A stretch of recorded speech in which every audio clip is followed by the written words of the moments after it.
bom, minha gente, continuamos aqui o estudo do livro dos Salmos, né?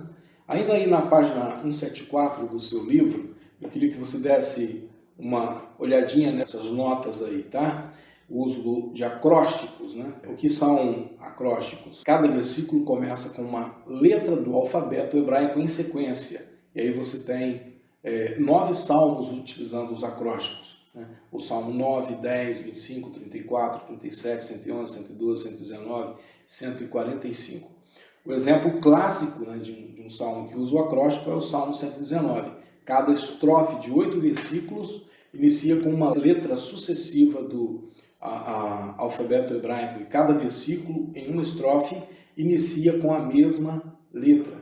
É claro que tudo isso se perde, né, na tradução do hebraico para o português.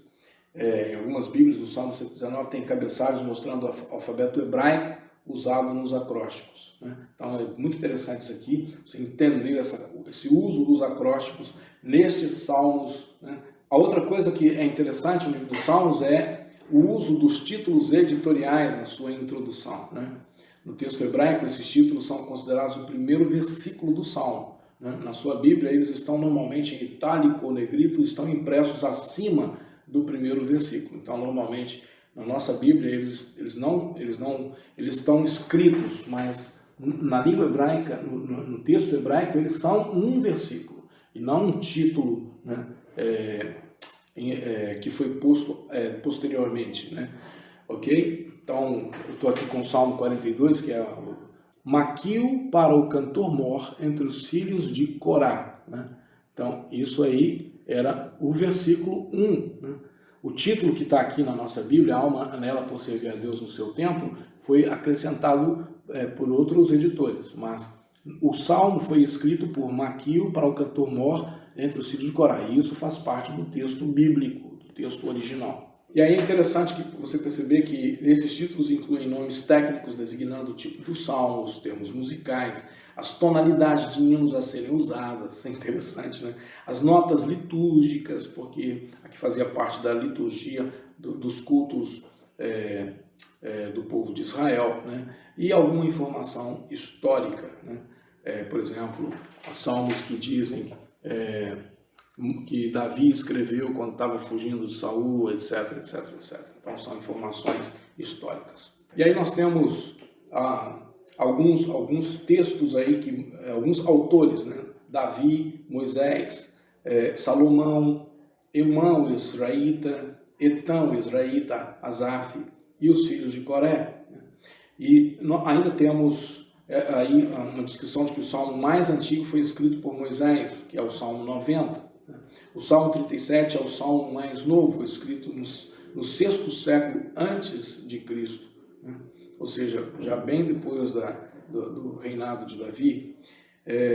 E a compilação final destes salmos foi feita por Esdras e Neemias, né? Então vamos fechar aqui a unidade 20, gente, dando uma olhadinha no livro 2, né, dos Salmos. 2 dos Salmos, 72 e 127, são atribuídos a Salomão. O Salmo 90 é uma oração atribuída a Moisés. Grupo de 12 salmos atribuído à família de Asaf. Os filhos de Coré escreveram 11 salmos. O Salmo 88 é atribuído a Emã, 89 a Etã, o israelita. Então, com exceção de Salomão e Moisés, todos esses autores adicionais foram sacerdotes ou levitas que eram responsáveis por prover música para adoração no santuário durante o reinado de Davi. Em torno de 50 salmos não têm uma autoria clara e definida. Eles foram provavelmente escritos por muitas pessoas diferentes. Então, os salmos foram escritos ao longo de vários séculos, né? O salmo mais antigo é provavelmente o Salmo 90, a oração de Moisés. Uma reflexão a respeito da fragilidade do ser humano comparada com a eternidade de Deus. Provavelmente o último salmo a ser escrito foi o Salmo 137, um cântico de lamento, claramente escrito durante os dias em que os hebreus estavam no cativeiro da Babilônia, entre 586 a 538 a.C. Portanto, né, é claro que os 150 foram escritos por muitas pessoas diferentes no período de mais ou menos 1000 anos da história de Israel, e devem ter sido compilados na presente forma por um editor desconhecido logo depois do término do cativeiro em 537 a.C. Então, os escritores que organizaram melhor os textos foram Esdras e Neemias, especialmente Esdras, né? Alguns dos salmos escritos por Davi surgiram de experiências específicas da vida dele, né? Por exemplo, o Salmo 3 é escrito como o Salmo de Davi, quando ele fugiu de Absalão, seu filho. Outros parecem ser salmos gerais, que não surgiram de nenhuma situação específica.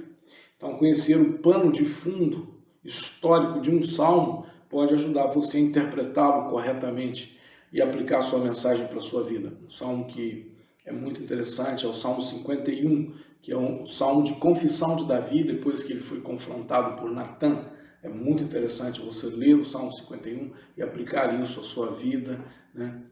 Em momentos que você tem estado separado e distante do Senhor, né? Às vezes Deus é apresentado em toda a sua majestade e glória, e nós podemos então ver estes salmos como uma mensagem de Deus para a nossa vida, uma resposta humana, né, a Deus da sua manifestação, né? Essa resposta então vem em forma de admiração, reverência e temor, como nós vemos no Salmo 68, 32. Cantem hinos a Deus, povos de todas as nações, cantem louvores ao Senhor.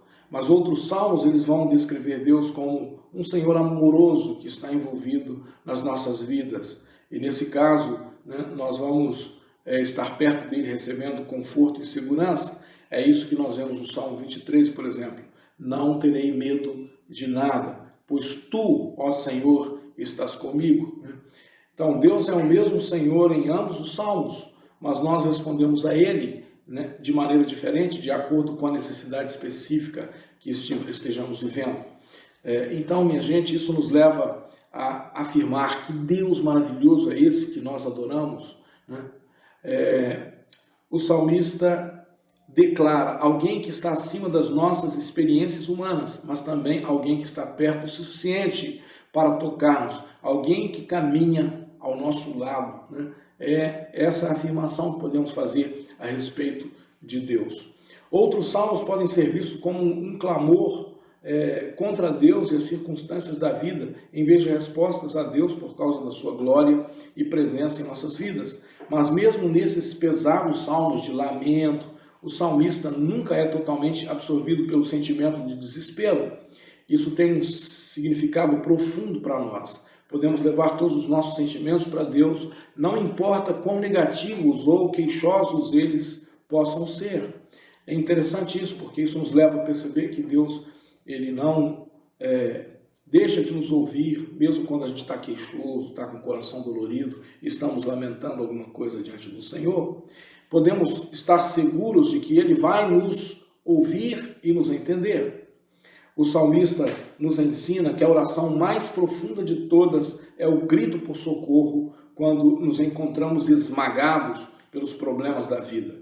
Então, você vai crescer muito se você fizer dos salmos, né, uma leitura devocional, inclusive diária. Leia os salmos diariamente, marcando aqueles que transmitem os seus sentimentos e o seu amor para o Senhor. Você verá que à medida que as circunstâncias da sua vida mudarem, aparecerão subitamente novos e diferentes salmos para você. Ou seja, os salmos eles vão representando momentos da nossa trajetória e do nosso relacionamento com Deus. Vamos meditar aí no Salmo 62, então. É um salmo muito especial, é um salmo de Davi, ao regente do coro, para a confissão. Somente em Deus eu encontro paz, é dele que vem a minha salvação. Somente ele é a rocha que me salva. Ele é o meu protetor e eu nunca serei derrotado. Até quando todos vocês atacarão um homem que é mais fraco do que uma cerca derrubada? Vocês somente querem tirá-lo do seu lugar de honra. Vocês gostam de mentir, dizem coisas boas a respeito dele, mas no coração o amaldiçoam. Somente em Deus eu encontro paz, e nele ponho a minha esperança. Somente ele é a rocha que me salva, ele é o meu protetor, e eu não serei abalado. A minha salvação e a minha honra dependem de Deus, Ele é a minha rocha poderosa e o meu abrigo. Confie sempre em Deus, meu povo. Abra um coração para Deus, pois Ele é o nosso refúgio. Os seres humanos, tanto os pobres como os ricos, são inúteis, são somente um sopro. Se fossem colocados na balança, não pesariam nada, são mais leves do que um sopro. Não confiem na violência, nem espere ganhar alguma coisa com roubo. Ainda que suas riquezas aumentem, não confiem nelas. Mais de uma vez eu tenho ouvido Deus dizer que o poder é dele e o amor também. Tu, ó Senhor, recompensas cada um de acordo com o que faz. Glória a Deus! Que coisa linda! Quero abençoar a tua vida então nesse dia com este salmo extraordinário, o Salmo 62. Que o Senhor possa te consolar, te confortar, te sustentar na sua caminhada, que o Senhor possa se revelar a ti de uma forma mais preciosa e mais presente. Essa é a oração que faço nesse dia, em nome de Jesus. Amém.